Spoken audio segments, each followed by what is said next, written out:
చిన్నశంకరంపేట మండలం అంబోసిపేటలోని ధాన్యం కొనుగోలు కేంద్రాన్ని శనివారం కలెక్టర్ రాహుల్ రాజ్ సందర్శించారు. ఈ సందర్భంగా తహసీల్దార్ మన్నన్తో కలిసి తేమ ఉన్న ధాన్యాన్ని కూడా కొనుగోలు చేస్తున్నానన్నట్లుగా తెలిపారు. అయితే రైతులకు ఎలాంటి ఇబ్బందులు లేకుండా ప్రభుత్వం తరపున అన్ని చర్యలు తీసుకుంటున్న జిల్లా కొనుగోలు ప్రక్రియ పూర్తి చేస్తామని తెలిపారు. కలెక్టర్ ఈ విషయాన్ని వివరించారు. ఈ కార్యక్రమంలోని చిన్నశంకరంపేట తహసీల్దార్ మన్నన్ కొనుగోలు కేంద్ర నిర్వాహకులు తదితరులు పాల్గొన్నారు.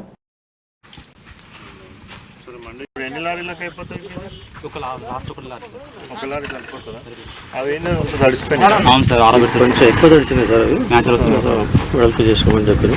మీకు టైం ఉన్నది కాబట్టి ఇంకొక 1-2 days లో వాళ్ళు నిలబెట్టుకోవచ్చు.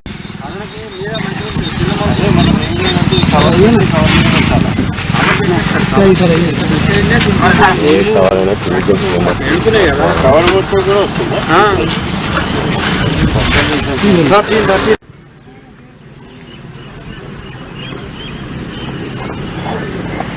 అంబాజీపేట ఇది ఈరోజుదే కదా, ఉదయం పెట్టారు. అంబాజీపేట 1 week 10 days లో మొత్తం ప్యాడీ ప్రొక్యూర్మెంట్ అంటుంది. మంత్ ఎండ్ కల్లానే మొత్తం కంప్లీట్ చేయాలనేసి మనము ఎక్కువ లారీస్ పెట్టి కూడా చేయడం జరుగుతూ ఉంది. ఎక్కడెక్కడైతే తడవకుండా ఉండడానికి ధాన్యం ఆల్రెడీ ప్యాడీ ప్రొక్యూర్మెంట్ సెంటర్ ఇన్ఛార్జెస్కి ఎంఆర్ఓస్ అందరూ కూడా మానిటర్ చేస్తూ ఉన్నారు, తిరుగుతూ ఉన్నారు. తడవకుండా ఏమేమి ప్రికాషన్స్ తీసుకోవాలో అవన్నీ తీసుకుంటేనే ఒకవేళ బై ఛాన్స్ ఎక్కడైనా తడిచిపోయినా కానీ రైతులు ఎవరు కూడా ఆందోళన చెందాల్సిన అవసరం లేదు. తడిచిపోయిన ధాన్యాన్ని కూడా కంపల్సరీగా ప్రభుత్వం అనేది ప్రొక్యూర్ చేస్తుంది. సో రైతులు కూడా తడవకుండా ఏమేమైతే స్టెప్స్ తీసుకోవాలనో, సో ఆ టార్ప్లిన్ షీట్స్ కట్టుకోవడం, కింద కూడా టార్ప్లిన్స్ పెట్టి దాన్ని నార్మల్ ప్యాకింగ్ చేసి పెట్టుకోవడం, ఇవన్నీ చేయాల్సిన అవసరం ఉంటుంది. సో అంత చేసినా కూడా ఒక్కొక్కసారి దురదృష్టవశాత్తు ఎక్కడైనా తడిచినా కానీ చాలా ప్లేసెస్లో మనం ఆల్రెడీ గత 1 week నుంచి తడిచిన ధాన్యాన్ని కూడా ప్రతి దగ్గర ప్రొక్యూర్మెంట్ చేస్తూ ఉన్నాం. మిల్లర్స్ కూడా కోఆపరేట్ చేస్తూ ఉన్నారు.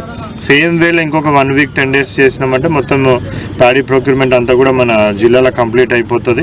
సో ఆల్రెడీ మనకు ఉన్న 498 సెంటర్స్లో ఒక 120 సెంటర్స్ ఆల్రెడీ మొత్తం కంప్లీట్ టోటల్ ప్యాడీ ప్రొక్యూర్మెంట్ అయిపోయి క్లోజ్ కూడా చేసేసిన. ప్రజలకు అందరు కూడా నమస్కారం.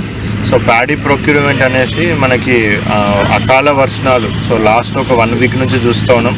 ఆల్మోస్ట్ డైలీ వర్షాలు పడుతూ ఉన్నాయి. బట్ అయినా కానీ కూడా ఇప్పటి వరకు మెదక్ జిల్లాలో ప్యాడీ ప్రొక్యూర్మెంట్ చూస్తే 2,60,000 వరకు కూడా మనము ప్యాడీ ప్రొక్యూర్మెంట్ చేయడం జరిగింది. 2,60,000 మెట్రిక్ టన్నుల వరకు ప్యాడీ ప్రొక్యూర్మెంట్ చేసినాం. సేమ్ డే లాస్ట్ ఇయర్ పోల్చుకుంటే సో 2,30,000 వరకు మనం లాస్ట్ టైం చేసినాం. అంటే 25-30,000 వరకు మెట్రిక్ టన్నుల వరకు లాస్ట్ ఇయర్తో పోలిస్తే ఇంకా మంచిగా మనం తొందరగా ప్రొక్యూర్మెంట్ చేసినట్టున్నాం. బట్ అయినా కానీ ఏంటంటే కొద్దిగా వర్షాలు పడుతున్నాయి కాబట్టి ఎక్కువ వెహికల్స్, సో ఆల్రెడీ మన జిల్లాలో ఒక 700 వెహికల్స్ అందుబాటులో ఉన్నాయి.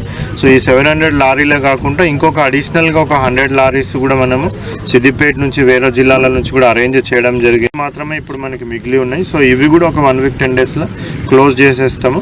సో రైతులకు ఏమి ఇబ్బంది పడకుండా సో ప్రభుత్వం అన్ని చర్యలు తీసుకొని వీలైనంత త్వరగా ప్యాడీ ప్రొక్యూర్మెంట్ కంప్లీట్ చేయడము, వీలైనంత త్వరలో వాళ్ళందరి అకౌంట్లలో కూడా డబ్బులు పడేలాగా ఎన్షూర్ చేసుకోవడము. అదేవిధంగా ఎవరైతే సన్నాలు తెచ్చినారో వాళ్ళందరికీ కూడా bonus as early as possible వాళ్ళ అకౌంట్లో కూడా పడే విధంగా అన్ని చర్యలు కూడా తీసుకోవడం జరుగుతుంది. Thank you.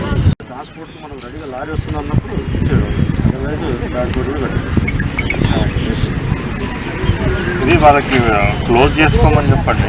పడుతుంది అక్యువేదర్ యాప్లో